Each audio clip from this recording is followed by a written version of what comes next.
आज Doubtnut app download करें। Doubtnut पर अपने सभी गणित, रसायन विज्ञान, भौतिक विज्ञान और जीव विज्ञान के डाउट्स का करो सफाया।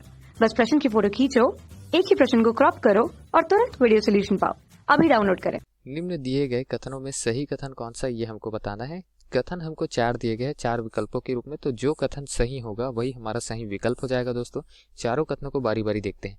प्रकाश और ध्वनि तरंगे वायु में अनुदैर्ध्य तरंगे होती है। प्रकाश और ध्वनि तरंगे निर्वात से संचरण कर सकती है।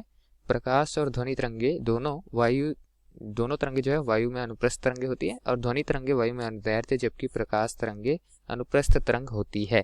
ये हमको दिया गया है। तो हमको यहाँ विकल्पों में पढ़ के हमने ये देख लिया कि हमको दिया गया प्रकाश तरंगे और ध्वनि तरंगे जो है वो किस किस प्रकार की होती है। क्या ये अनुप्रस्थ होती है, क्या अनुदैर्ध्य होती है, और ये जो है ध्वनि पे चलती है या निर्वात पे चलती है, मतलब वायु पे चलती है अथवा निर्वात पे चलती है, ये पूछा गया है। तो ये हमको देखना है।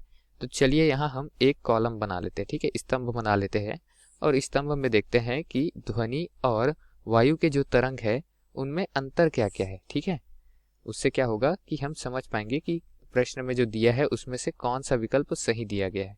ठीक, तो ये हमने 2 स्तंभ बनाने के लिए खंड बना लिए हैं और ये हमने बना लिया 2 स्तंभ। तो पहला स्तंभ जो है उसे प्रदर्शित कर देते हैं दोस्तों ध्वनि को, और दूसरे में हम कर देते हैं यहाँ पर प्रकाश तरंगे को। ठीक है, तो दोनों ही तरंगों में अंतर कहाँ कहाँ पर आता है। पहली बात तो ध्वनि तरंगे होती है यांत्रिक तरंगे, ठीक है, यांत्रिक तरंगे, और ये अनुप्रस्थ नहीं अनुदैर्ध्य होती है, मतलब जिस दिशा पर गमन करती है उसी दिशा पर इनका कंपन न होता है।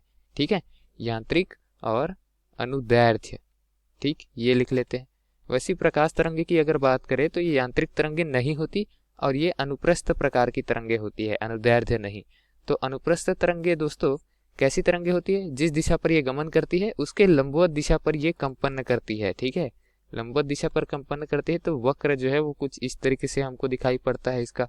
ठीक, तो ये अंतर पहला हो गया। अब दूसरे अंतर की बात करें तो ध्वनि जो है वो चूंकि यांत्रिक तरंग है तो इसको माध्यम की आवश्यकता होती है। ठीक है, माध्यम यहाँ पर क्या हो जाता है, आवश्यक हो जाता है। लेकिन अगर प्रकाश तरंगों की बात करें तो वो अनुप्रस्थ तरंगे है, यांत्रिक तरंगे नहीं है, इनको माध्यम की आवश्यकता नहीं है।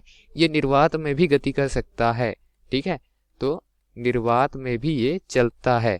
ठीक है, ये दूसरा अंतर हो गया। अब उसके पश्चात अगर विकल्पों की देखें यहाँ पर बात करें तो विकल्प में और क्या दिया हुआ है, हम एक यह अंतर लिख सकते हैं कि ध्वनि तरंगे जो है वो तरंगे विद्युत चुंबकीय तरंगे नहीं होती, यांत्रिक तरंगे होती है। ठीक है, ये विद्युत चुंबकीय तरंग नहीं है।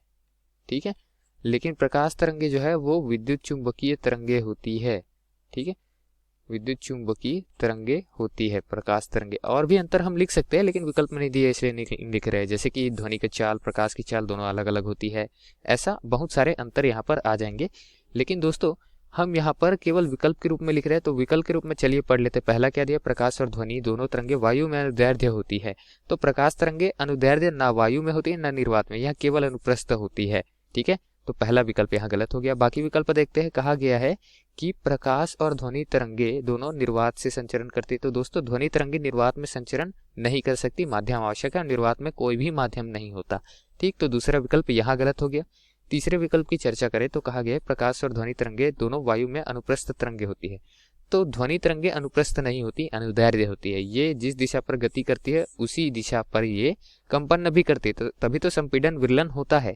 ठीक है, ये इस तरीके से गमन नहीं करती कि जिस दिशा पर गति कर रही है उसके लंबवत ये कंपन न करे, ऐसा नहीं होता। ठीक, तो इस वजह से हमारा विकल्प सी गलत हो गया। विकल्प डी की देखें तो कहा गया है कि ध्वनि तरंगे वायु में अनुदैर्ध्य, ठीक है, ध्वनि तरंगे वायु में मतलब माध्यम आवश्यक और अनुदैर्ध्य ये होती है, तो यहाँ तक सही है। जबकि प्रकाश तरंगे अनुप्रस्थ तरंग होती है और प्रकाश तरंगे अनुप्रस्थ तरंग होती है। तो ये दोनों ही तरीके से विकल्प क्रमांक डी जो है वो सही हो रहा है और हमारे दिए गए प्रश्न का उत्तर हो जाएगा। दोस्तों धन्यवाद। कक्षा 6 से 12वीं से लेकर नीट, IIT, JEE वो एडवांस के लेवल तक 1 करोड़ से ज्यादा छात्रों का भरोसा। आज ही डाउनलोड करें डाउटनेट ऐप या व्हाट्सएप करें अपने सारे डाउट्स 8400 400 400 पर।